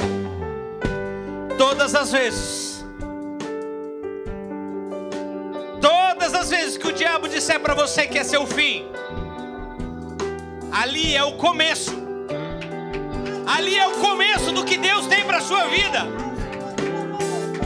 Todas as vezes que o diabo disser para um filho de Deus que é o fim, Deus diz é o começo. Ele disse para José: é o fim, José. Você foi lançado na prisão, no calabouço. É o teu fim. Os seus sonhos nunca vão se realizar. E Deus disse: é o começo. É o começo. Eu vou te transformar no governador do Egito. Quando Moisés matou aquele egípcio, o diabo também disse para ele: é o fim, Moisés. Acabou. É o teu fim. Não tem mais o que fazer. Mas aquele dia, Deus disse para Moisés: é o começo. É o começo, Moisés. Você vai ser um libertador. Você vai ser um libertador. Quando Daniel foi jogado naquela cova dos leões, o diabo falou também para Daniel que era o fim. E também ali Deus disse para ele: é o começo. É o começo, Daniel.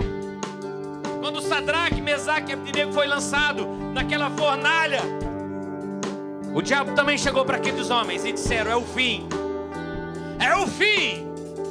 Mas Deus disse: não é o fim, é o começo. Quando Pedro negou Jesus, o diabo também falou para ele: é o fim. E Deus disse: não é o fim, é o começo. Vou fazer de você uma das colunas da minha igreja. Vou fazer de você um libertador do meu povo. Quando Jesus recebe essa palavra no seu coração, quando Jesus naquela cruz foi morto, o diabo também chegou ali e disse: é o fim. Acabou. Não tem mais o que se fazer. A humanidade agora está acabada. Engano dele, querido. Porque Deus ali disse: não é o fim, é o começo. É o começo do que que eu e você estamos vivendo hoje é o começo do que você começou a viver. É o começo da mudança da humanidade. Sabe por quê? Porque quão grande é o nosso Deus. Nós temos um Deus de amor, um Deus de perdão. Cante essa canção.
Quero fazer uma pergunta aqui essa noite. Quem está nesse lugar e entrou aqui enfermo? Está com uma enfermidade, essa enfermidade está doendo agora. Você está com dor agora. Levanta a sua mão. Quem está com dor? A irmã. Você crê que Deus pode te curar agora? Esse Deus que nós estamos falando? Qual o seu problema? Está doendo? Coluna sua está doendo? Amor, vem cá. Pastor Fernando, vem cá um pouquinho, por favor, também. Vem cá, Adriana. Tá doendo sua coluna? Você crê que Deus pode te curar agora aqui? Olha aqui. Segura aqui pra mim, pastor. Vou fazer algo com você. Junta seus pés assim. Junta os dois pés. Levanta seu braço lá em cima. Nós vamos medir sua coluna para ver se você está torto ou não. Meu Deus. Está vendo aqui, pastor? Você consegue esticar seu braço? Deus, toca agora nessa coluna. Não fecha o olho não, fica com o olho aberto para vocês verem. Pai, em nome de Jesus, que a unção de cura venha sobre este lugar. Braço esquerdo avança em nome de Jesus. Coluna no lugar, vértebra por vértebra. Eu ministro a cura do Senhor agora sobre a vida dessa irmã. Em nome de Jesus. Em nome de Jesus. Em nome de Jesus. Em nome de Jesus. No lugar, vértebra por vértebra. Eu repreendo agora essa enfermidade sobre esse estômago. Em nome de Jesus. Pode baixar seu braço. Em nome de Jesus, toda dor sai agora em nome de Jesus. Toda úlcera, gastrite, eu repreendo agora em nome de Jesus. Saia do corpo dela agora, em nome de Jesus. Em nome de Jesus. Irmã, procura a dor que você estava sentindo aí. Você sentiu o que no seu braço? Eu senti queimado aqui atrás. Senti. Procura a dor que você tinha aí, na tua coluna. Seja sincero, eu te conheço? Nós já se vimos antes? Não, né? Não conheço, né? Procurador aí. Não, mas seja sincero. Eu não tenho mais. Eu senti, não foi meu braço subindo. Eu não sei o que aconteceu. Eu sei que eles estavam igualando. Eu não sei o que aconteceu, né? A gente sabe o que aconteceu. Amém? A dor não está mais aí? Na barriga. Em nome de Jesus, nós repreendemos, Senhor, toda essa enfermidade agora. Em nome de Jesus. Em nome de Jesus.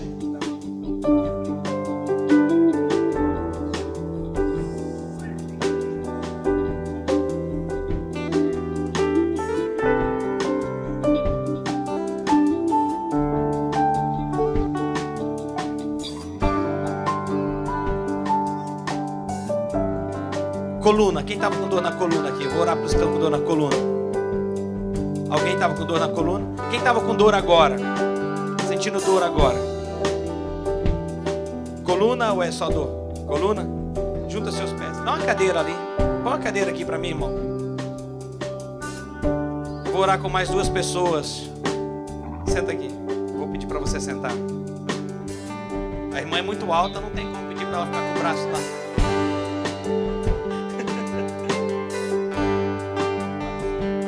O que eu vou fazer? Eu vou medir a coluna dela. Não fecha o olho não, fica com o olho aberto. Você consegue esticar seu braço? Jesus, toca agora. Toca agora, Jesus.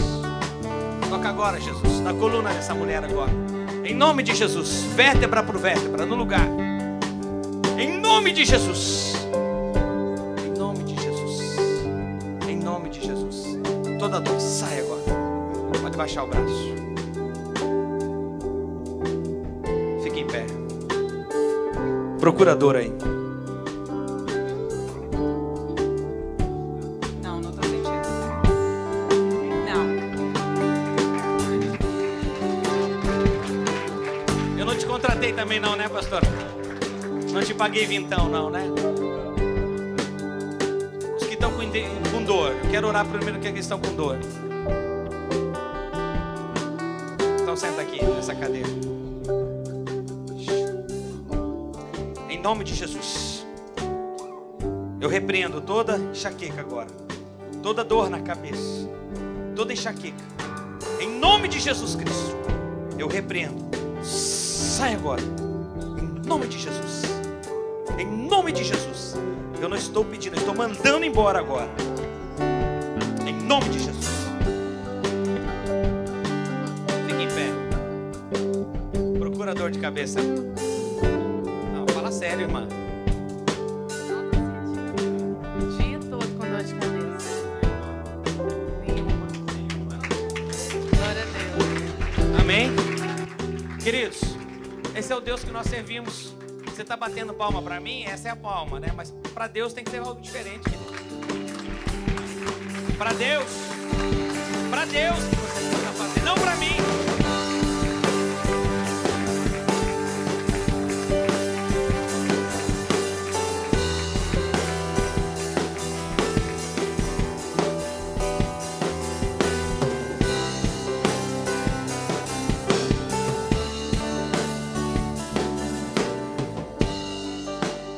Amém? Quem está com dor? Então vem cá. Eu vou orar por esse menino. Ele é especial? O que ele tem?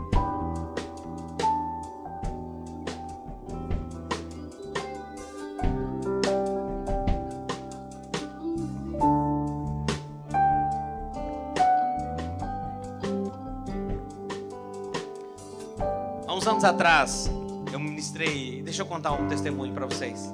Eu ministrei numa igreja no interior de São Paulo. E no final da reunião, uma mãe trouxe um menino quase igual do tamanho dele. Deve ter 3, 4 anos. 5. Tinha 3 ou 4 anos essa criança. Era a idade do meu filho naquela época. E a mãe trouxe desesperada aquela criança para frente para eu orar. E eu orei. E nada aconteceu naquele dia. E teve muitas curas naquele lugar. Mas nada aconteceu. Mas eu falei para aquela mãe. Eu disse para ela: eu vou embora, mas eu vou ouvir um dia uma ligação do pastor dizendo que o teu filho foi curado.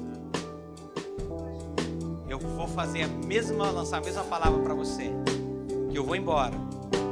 E eu vou, talvez a gente não consiga notar algo no corpo dele agora, mas é o tempo. E o pastor um dia vai me ligar e vai falar: aquele menino está curado.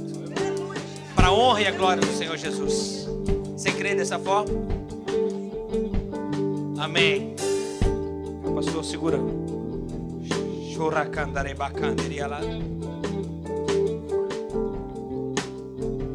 Deus, Pai, sabemos que o Senhor é um Deus de misericórdia e graça. Pai, nessa hora nós abençoamos a vida desse menino, Deus, que tem idade para ser meu filho. Deus, e eu profetizo sobre a vida dele que esse menino será curado, que esse menino será restaurado, que esse menino terá uma saúde completa, restaurada em nome de Jesus Cristo. Nenhum mal virá sobre a vida dele. Nenhum mal, nenhum mal. Em nome de Jesus, Satanás, eu te repreendo agora. Eu te repreendo dessa família. Eu repreendo sobre a vida dessa mãe. Em nome de Jesus Cristo. E eu ministro a cura do Senhor nessa família.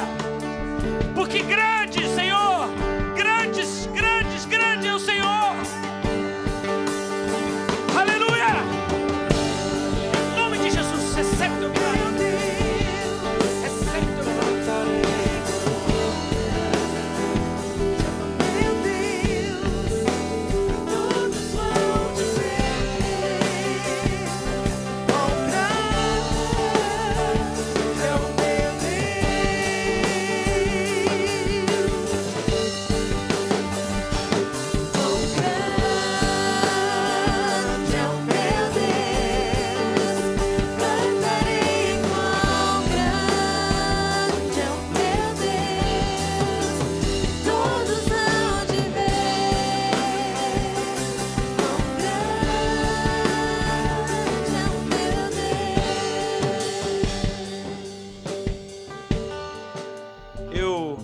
Pastor Fernando, se puder vir aqui à frente.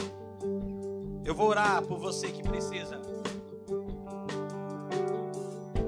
Você que precisa de uma oração na sua área física. Eu vou orar por você. Eu quero passar para o pastor Fernando para encerrar o culto. Pessoas precisam voltar para suas casas. Mas eu vou orar por todos vocês que quiserem oração. Depois que o culto acabar, eu vou estar aqui ungindo e ministrando cura, se o pastor permitir. Já está permitido. Uma alegria estar com vocês.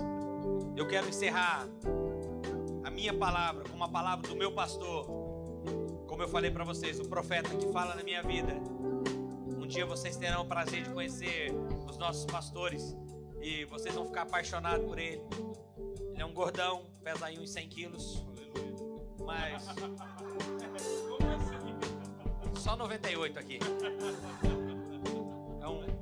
É um grande homem de Deus, um profeta de Deus, um homem que eu admiro não só de conhecer e de ver ele pregar. Quando você vê ele pregar, você vai ficar queixo aberto com a sabedoria, a palavra que ele tem.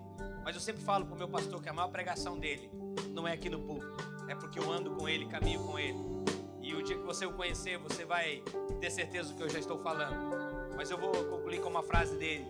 Ele diz: a fé é olhar para Jesus na hora da tempestade. A dúvida é tirar o olhar de Jesus e colocá-lo na tempestade. Que Deus abençoe você. Recebe essa palavra essa noite. Que essa palavra possa digerir durante a semana. E quando o dia mal vier, você já sabe o que fazer. Amém? Deus abençoe. Pastor, obrigado. Uma alegria estar com vocês. Pastora, obrigado. I love you. I love you, baby.